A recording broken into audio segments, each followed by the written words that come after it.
ka hadlin macdanta gemstoneska aan wax ka ogaano cilmiga lagu barto macdantaasi oo loo yaqaano gemology. Gemology waa cilmi saynis ah kaasoo daraaseeyo macdanta qaaliga ah ama gemstoneska, teeda dabiiciga ah iyo tan gacan ku samayska ah ama artificialka ah. Waxa uu ka tirsan yahay cilmiga barashada dhulka, gaar ahaan qaybtiisa mineralogy-ga.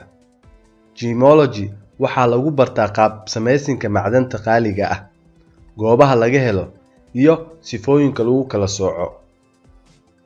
Intaas kaliya ma quseeyo gemology, sidoo kale waxa uu daraaseeyaa qaabka loo jaro loona qurxiyo dhagaxaanta qaaliga ah iyo qaabka loo farsameeyo kuwa gacan ku samayska ah.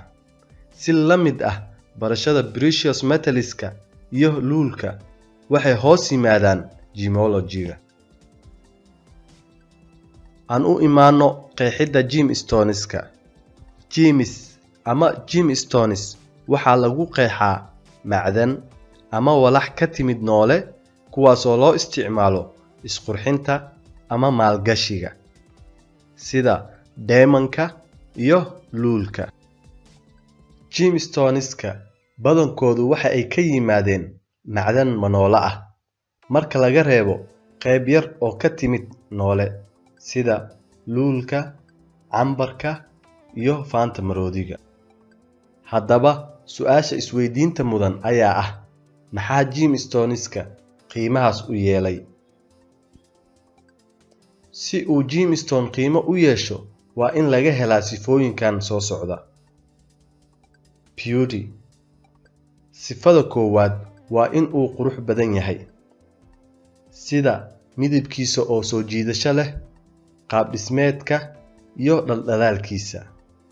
Si kastoo u qurux badan yahay dhagaxa, quruxdiisa dhabta ah waxaa la gaaraa marka la qoro oo la nashqadeeyo.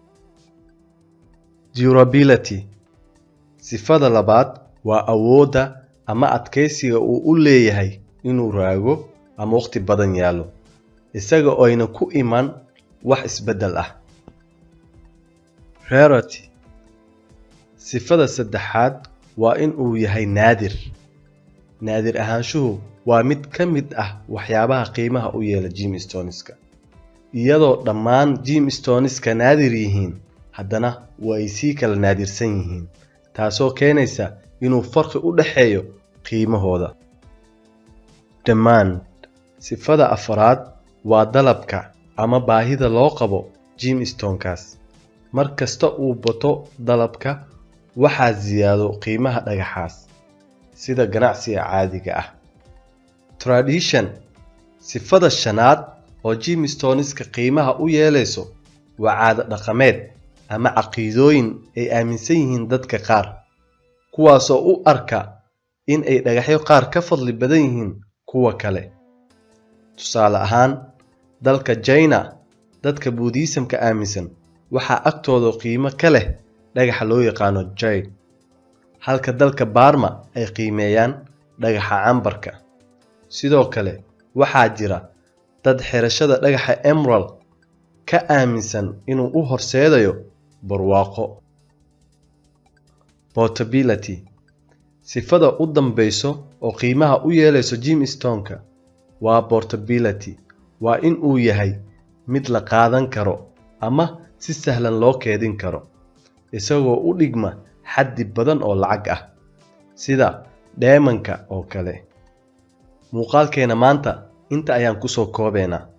Fadlan ku taxnoo muuqaalada xiga.